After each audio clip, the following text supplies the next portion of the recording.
Hello guys, स्वागत है आप लोग का एक बार फिर से अपने चैनल स्टेथोफाइल में। मैं हूं दानिश अहमद, एक मेडिकल स्कॉलर। और आज की वीडियो में हम बात करने जा रहे हैं एक मामूली सा टॉपिक, बुखार। बुखार क्या होता है, कितने टाइप्स का होता है, बुखार का पैटर्न क्या होता है, और डेंगू, मलेरिया, टाइफाइड जैसी बीमारी में किस तरह की बुखार का पैटर्न हमें शो होता है, उसके लिए क्या क्या टेस्ट एंड डायग्नोसिस कैसे होती है, वो सब इस वीडियो में बात करेंगे। तो वीडियो में बने रहना लास्ट तक, और चैनल पे पहली बार आए हो तो जरूर से सब्सक्राइब करना, और वीडियो अच्छी लगे तो लाइक भी करना। तो चलो स्टार्ट करते हैं वीडियो और समझते हैं सबसे पहले कि फीवर क्या होता है। फीवर किसे कहते हैं? जब हमारे बॉडी का टेम्परेचर 98.6 डिग्री फ़ारेनहाइट या 37 डिग्री सेल्सियस से ज्यादा जब हमारे बॉडी का टेम्परेचर हो जाता है तो इसको हम जनरली बुखार कहते हैं, जिसे आप फीवर भी कहते हैं, और मेडिकल टर्म्स में इसे पायरेक्सिया और हाइपरथर्मिया भी बोलते हैं। अब देखते हैं कि फीवर एक्चुअली हमें होती क्यों है। तो फीवर अपने आप में कोई एक बीमारी नहीं है, बल्कि ये हमारे बॉडी का एक इम्यून रिस्पॉन्स है। मतलब कि फीवर कभी कभी हमें कोई माइनर कारण से भी हो सकता है, या कोई बड़ा मेजर प्रॉब्लम, कोई सीरियस इन्फेक्शन की वजह से भी हमें फीवर आ सकती है। तो जैसे कि आपको ये नॉर्मल फीवर होता है, सीजनल फीवर वगैरह या एलर्जिक रिएक्शन के कारण जो हमें फीवर आती है, तो ये आप देखते होंगे कि ये ऑटोमेटिक 1-2 दिन में अपने आप से ठीक हो जाती है। अगर आप मेडिसिन नहीं भी लो तो इस टाइप की जो नॉर्मल जनरल फीवर होती है वो ऑटोमेटिक अपने आप से 1-2 दिन में ठीक हो जाती है। लेकिन अगर ये बुखार आपको परसिस्ट कर रहा है 3 दिन, 4 दिन, 5 दिन या उससे भी लंबे टाइम तक, तब आपको डाउट होना चाहिए कि कोई ना कोई सीरियस इन्फेक्शन है।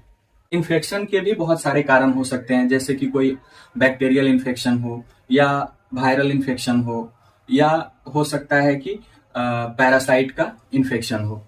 इसके अलावा अगर बॉडी में कोई इन्फ्लामेटरी प्रोसेस होती है, कोई इन्फ्लामेशन होता है, तो उसके रिस्पॉन्स में भी हमें फीवर आ सकती है। या कभी कभी जब हम वैक्सीनेशन कराते हैं तो वैक्सीन लेने की वजह से भी हमें फीवर आ सकती है। या सन स्ट्रोक और हीट स्ट्रोक जिसे आप बोलते हैं कि गर्म धूप में ज्यादा देर रहने के बाद आकर के ठंडा पानी तुरंत पी लिया, तो इस वजह से भी आपको फीवर हो सकती है। या कभी कभी कोई ड्रग का एडवर्स इफेक्ट की वजह से भी, मतलब कोई मेडिसिन आप ले रहे हैं तो उसके रिएक्शन की वजह से भी ये हो सकता है फीवर। तो अब बात आती है कि डॉक्टर्स को आखिर कैसे पता चल जाता है कि ये किस टाइप का फीवर है, मतलब कि ये किस टाइप का इन्फेक्शन, किस टाइप का बुखार है, कौन सी माइक्रोब का इन्फेक्शन है। डेंगू, मलेरिया, टाइफाइड या एंडोकार्डाइटिस की वजह से फीवर आ रहा है, तो ये सब कैसे डॉक्टर्स को पता चलता है। तो इसके लिए आपको समझना पड़ेगा कि फीवर का पैटर्न, हर फीवर एक जैसा नहीं होता।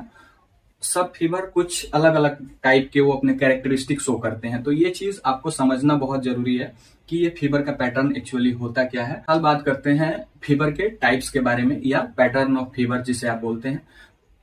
तो इसमें सबसे पहला आता है कंटिन्यूअस फीवर। कंटिन्यूअस फीवर मतलब लगातार फीवर, यानी कि ऑल टाइम, पूरे दिन रात आपको हमेशा फीवर रह रहा है, और वो भी हाई फीवर रह रहा है। तो इस टाइप के फीवर को बोलते हैं कंटिन्यूअस फीवर। और इस टाइप के फीवर का पैटर्न देखा जाता है टाइफॉइड में।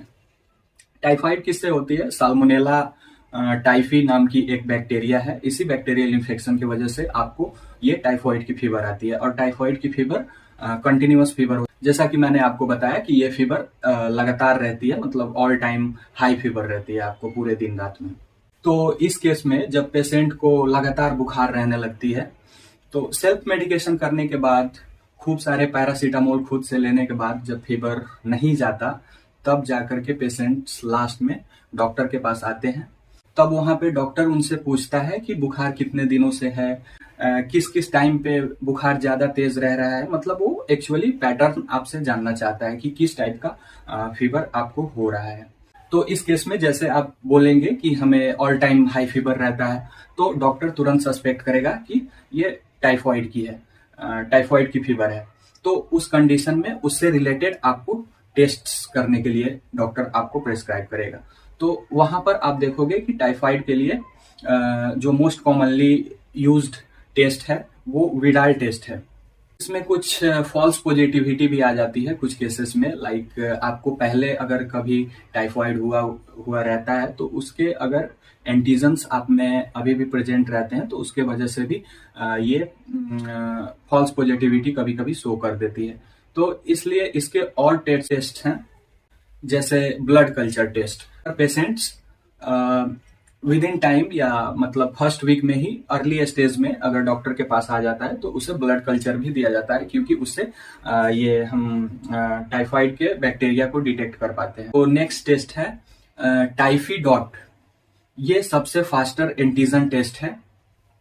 इसके अलावा stool and urine culture test भी आपको दिया जा सकता है अगर पेशेंट लेट स्टेज में आता है तो ये 4 टेस्ट हैं टाइफाइड के लिए: blood culture, urine and stool culture, Typhidot and Widal test. तो ये सब टेस्ट करा लेने के बाद जब आप रिपोर्ट लेकर डॉक्टर के पास जाते हो तो डॉक्टर तुरंत देख करके समझ जाता है कि ये टाइफाइड की फीवर है। अब बढ़ते हैं आगे और देखते हैं कि दूसरा और क्या फीवर का पैटर्न हो सकता है। तो अगला है इंटरमिटेंट फीवर, और ये फीवर आता जाता रहता है। मतलब कभी आपको नॉर्मल फील हो रहा है, कभी अचानक से आपको तेज बुखार फील होने लग रहा है। इस टाइप का पैटर्न अगर फीवर का है तो इसको बोलते हैं इंटरमिटेंट फीवर। और इस तरह का फीवर पैटर्न मलेरिया का होता है। तो मलेरिया में आप देखोगे कि इस तरह के फीवर का पैटर्न रहता है। और मलेरिया को कंफर्म करने के लिए डॉक्टर्स ये आपके फीवर का हिस्ट्री लेते हैं, और उसके अलावा कुछ टेस्ट्स जो आपको दिए जाते हैं वो है पेरिफेरल ब्लड स्मीयर।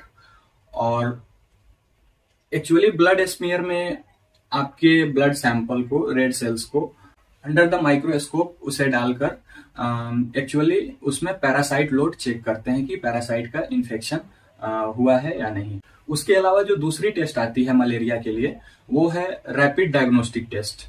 और रैपिड डायग्नोस्टिक टेस्ट में हमें ये पता चलता है कि एक्चुअली मलेरिया किस स्पेसिफिक पैरासाइट की वजह से हुआ है।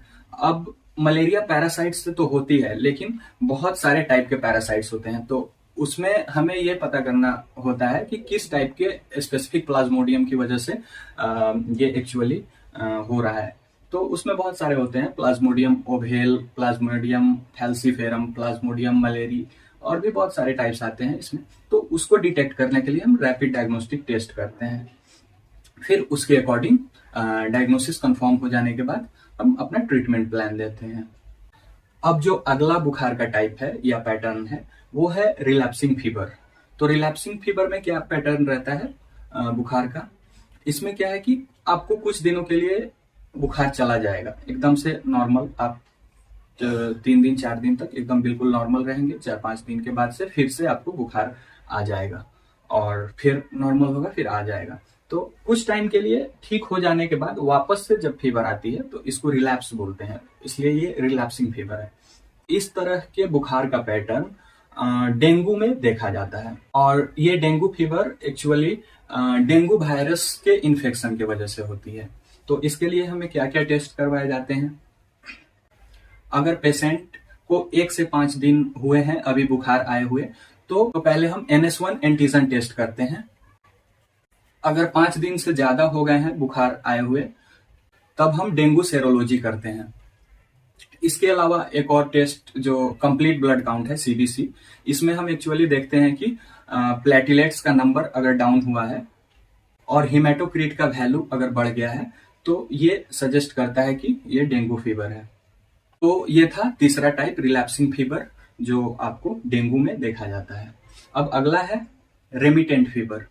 रेमिटेंट फीवर में पैटर्न कैसा रहता है बुखार का कि इसमें भी आपको फीवर ऑल टाइम रहता है, लेकिन कभी बहुत हल्का और कभी बहुत ज्यादा, लेकिन रहता ऑल टाइम है।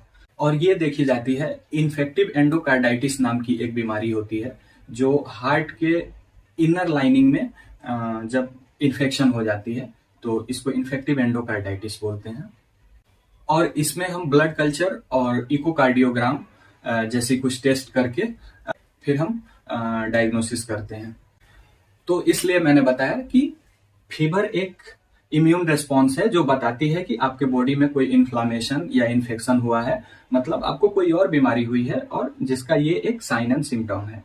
तो अब बहुत लोग ये भी समझते हैं कि ये डेंगू, मलेरिया, टाइफाइड वगैरह जो फीवर होती है ये मच्छर के काटने से होती है। बहुत लोगों का ऐसा सोचना है, लेकिन ऐसा कुछ नहीं है।